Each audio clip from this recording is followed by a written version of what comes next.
Votre journal de la fin de journée, c'est Europe Soir. Laurent Bazin. Invité d'Europe Soir, le grand rabbin de France, Raïm Corsia. Bonsoir. Bonsoir. Et merci d'être avec nous. L'émotion est évidemment très grande après le meurtre vendredi de Mireille Knoll dans son appartement parisien. Elle avait 85 ans. Ce qui a beaucoup frappé évidemment, c'est qu'elle était une rescapée de la rafle du Veldiv. Une marche est prévue demain à Paris, on l'a dit. C'est un crime antisémite pour vous, ça ne fait aucun doute ? Avant de dire aucun doute, il faut que la justice l'établisse. Mais ce qui est important, c'est que l'enquête va dans ce sens. Ce qui est important, c'est pas que ce soit ou que ce soit pas. On préférerait tellement que ce soit pas, que ce soit juste le signal d'une violence qui frappe notre société et qui n'est pas plus acceptable. Mais d'avoir des faits qui semblent être antisémites, avec des victimes, avec des cris, avec ce qu'on a pu connaître il y a un an, quand Lucie Attal, exactement, qui a été assassiné, défenestré.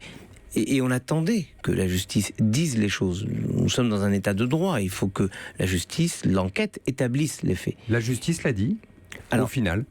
Au final, sauf que on a toujours le sentiment qu'on ne veut pas le dire. Parce qu'on a connu cet état de fait. Vous voulez dire quoi ? Vous voulez dire qu'on a du mal à mettre le mot antisémite sur un acte odieux ? Oui, parce que... Pourquoi ? Parce que ça veut dire qu'il y a quelque chose qui ne va pas dans le pays.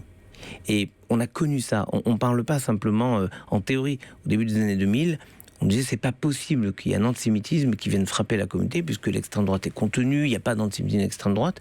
Et c'est quelque chose de difficile de dire. Il y a un antisémitisme qui peut venir de n'importe où. Il n'est pas nouveau, il n'est pas ancien. Il a toujours la même haine, la même violence. Le raccourci terrifiant que vous faisiez à juste titre, cette femme, Madame Knoll, 85 ans, qui échappe parce que sa mère a un passeport étranger à la rafle du Veldiv, se retrouve à l'âge de 85 ans massacrée, assassinée et brûlée. Comme si son destin se résumait à cette finitude. Et c'est terrifiant de se dire que finalement la haine du bourreau est la même. Alors vous allez me dire c'est ou c'est pas antisémite. En tout cas on doit chercher si ça l'est. Et si on ne dit pas qu'il faut aussi chercher dans cette direction, alors on a le sentiment que quand c'est quelque chose qui est lié à l'antisémitisme, il faut littéralement cacher les choses, ne pas le dire, ne pas aggraver les choses, avec une idée qu'on a pu connaître par le passé. Attention, si vous en parlez, il y aura un effet de réplique. Et ben je pense qu'il faut manifester à la fois de la fermeté, parce que c'est une nouvelle forme d'agression qu'on ne peut pas nier. C'est d'ailleurs la suite logique de ce qu'on a pu connaître. Avant les cambriolages, les cambrioleurs attendaient que les gens ne soient pas chez eux pour rentrer chez eux. Mais maintenant, vous pouvez être endormi et rentre chez vous. Il rentre chez vous alors, pour prendre les clés de la voiture. Enfin, c'est de nouvelles méthodes. Et on s'est protégé de cela. Maintenant, regardez depuis 2 ans, que ce soit Lucie Attal, que ce soit la famille Pinto, à Ivry-Gargan, que ce soit Madame Knoll, que ce soit à Créteil, même la maison n'est plus une sorte d'espace protégé. Et donc, c'est en cela qu'il faut aussi penser une protection. Vous avez le sentiment que les juifs ne sont pas en sécurité en France ?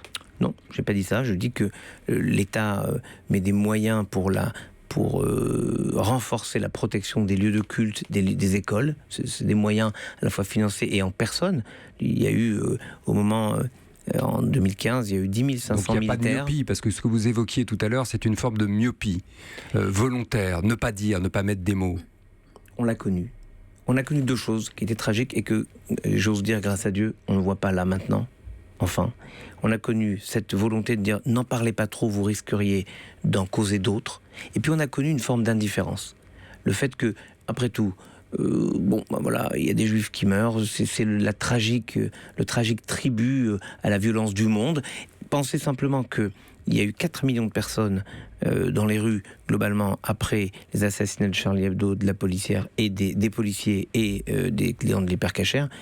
On était tellement peu 4 ans avant, à peine, 3 ans avant, pour l'assassinat d'un professeur, de ses 2 enfants et de la petite Myriam Monsonego. Quand la famille Sandler et la petite Monsonego a été assassinée, il y avait d'abord que des juifs, on avait comme le sentiment... de Mohamed Merah à Toulouse. On avait le sentiment qu'il y avait une forme d'indifférence. Et Elie Wiesel a dit une phrase que je trouve prophétique, l'inverse de l'amour n'est pas la haine, c'est l'indifférence. Et là, il y a à la fois le refus de cette indifférence, je pense qu'il y aura beaucoup de monde demain, et j'ai énormément de messages qui sont très touchants.